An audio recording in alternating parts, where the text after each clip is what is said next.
शिवलिंग पिंडीवर अर्पण केलेले बेलपत्र खाल्ल्याने तुमच्यासोबत काय घडते? नमस्कार मित्रांनो, आजचा हा व्हिडिओ तुम्ही खूप ध्यान देऊन बघा. आज मी तुम्हाला सांगणार आहे की शंकराच्या शिवलिंगावर अर्पण केलेले बेलपत्र खाल्ल्यास काय घडतं. यासाठी हा व्हिडिओ अगदी शेवटपर्यंत पहा. तुम्ही बरेचदा ऐकलं असेल की शिवलिंग पिंडीवर अर्पण केलेले बेलपत्र खाल्ल्याने काय होतं, पण आज तुम्हाला या बाबतीतील वास्तविक बाबींची माहिती होणार आहे की जी तुम्हाला इतर कुठेही मिळणार नाही. मग जर तुम्ही लाखो रुपये खर्च केले तरी सुद्धा तुम्हाला ही माहिती सोशल मीडियावर सुद्धा प्राप्त होणार नाही. जेव्हा तुम्ही वास्तवात बेलपत्र शिवलिंग पिंडीवर अर्पण करता तेव्हा ते बेलपत्र कोणतं साधारण बेलपत्र राहत नाही, तर ते साक्षात श्री शिवशंकर महादेवांचा प्रसाद रूपी बनवून जातं. आपल्या धर्मशास्त्रात हे सांगितले आहे की शिवलिंग पिंडीवर अर्पण केलेलं बेलपत्र 6 महिन्यापर्यंत शिळे मानले जात नाही. बेलपत्र शिवलिंग पिंडीवर अर्पण केल्यानंतर त्यास पुन्हा स्वच्छ होऊन शिवलिंग पिंडीवर पुन्हा 6 महिन्यापर्यंत चढवले जाऊ शकते. कारण की भारतामध्ये अशी कित्येक ठिकाणे आहेत जिथे शिवलिंग स्थापित आहे, त्याच्या आजूबाजूस हे बेलपत्र उपलब्ध होऊ शकत नाही आणि याच कारणामुळे कित्येक लोक जुन्या बेलपत्राचे पूर्ण चूर्ण असते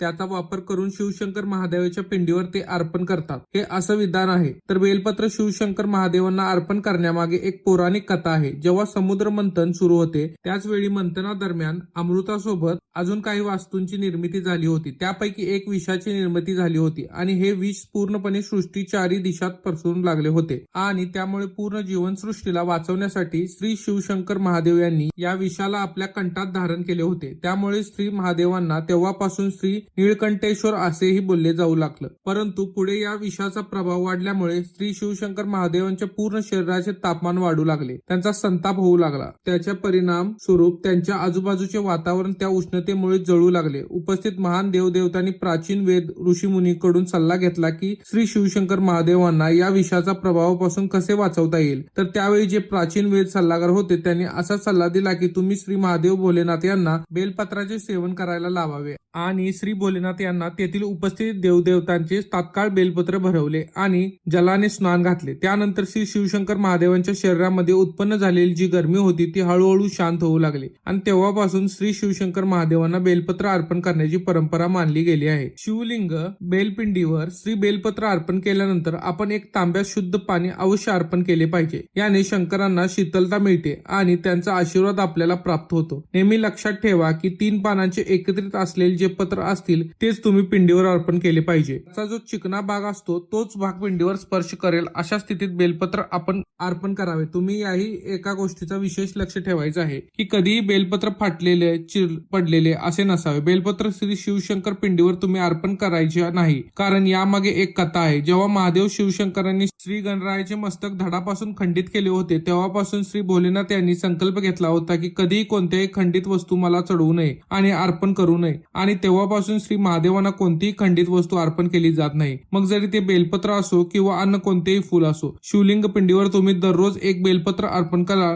तर तुमच्या सर्व समस्या मिटून जातील. त्याच्या भक्तांना कधीही पैशांची कोणतीही कमी पडत नाही. जे लोक पिंडीवर अर्पण करून आलेल्या बेलपत्रास आपल्या तिजोरीत ठेवतात त्यांच्या तिजोरीत बरकत येते आणि पैशांची समस्या संपून जाते. तर मग आता जाणून घेऊया की बेलपत्र खाल्ल्याने कोणते फायदे मिळतात. जेव्हा बेलपत्र श्री महादेवाच्या शिवलिंग पिंडीवर अर्पण केले जाते तर ते बेलपत्र एक साधारण बेलपत्र राहत नाही, तर ते महादेवांचा आशीर्वाद रूपी प्रसाद बनून जाते, जे असाध्य पिढ्यांना मिटवण्यासाठी, तुमच्या रोग आणि आजारांना संपवण्यासाठी तसेच जीवनात सुरू असलेल्या सर्व समस्यांना संपवण्यासाठी सामर्थ्यवान आहे. कारण की बेलपत्र प्रसाद स्वरूपास मानले जाते, त्यामुळे ते तुमच्यासाठी अमृतच समान बनून जाते. तर मग अशातच शिवलिंग पिंडीवर अर्पण केलेले बेलपत्र नियमित खाल्ल्याने काय फायदा होतो, आपल्या जीवनात कोणते बदल घडून येतात. तर बघा, शिवशंकरावर अर्पण केलेले बेलपत्र खाल्ल्याने आपल्या शरीरातून सर्व प्रकारचे रोग दोष आजार मिटून जातात. तुमच्या शरीरात जे काही अदृश्य रोग असतात आणि जर तुम्ही नियमित बेलपत्र खाता तर तुमचे भयंकर रोगापासून संरक्षण होते. वात दोष, कफ दोष, पित्त दोष हे 3 प्रकारचे महत्वाचे दोष सांगितले गेले आहेत आणि या तिन्ही प्रकारच्या दोषांच्या कारणामुळे तुमच्या शरीरात भयंकर दोष उत्पन्न होतात. जर तुम्ही तुमच्या जीवनात रोगमुक्त राहू इच्छिता असाल तर या बेलपत्राचे नित्य रूपाने सेवन केले पाहिजे. तर बघा,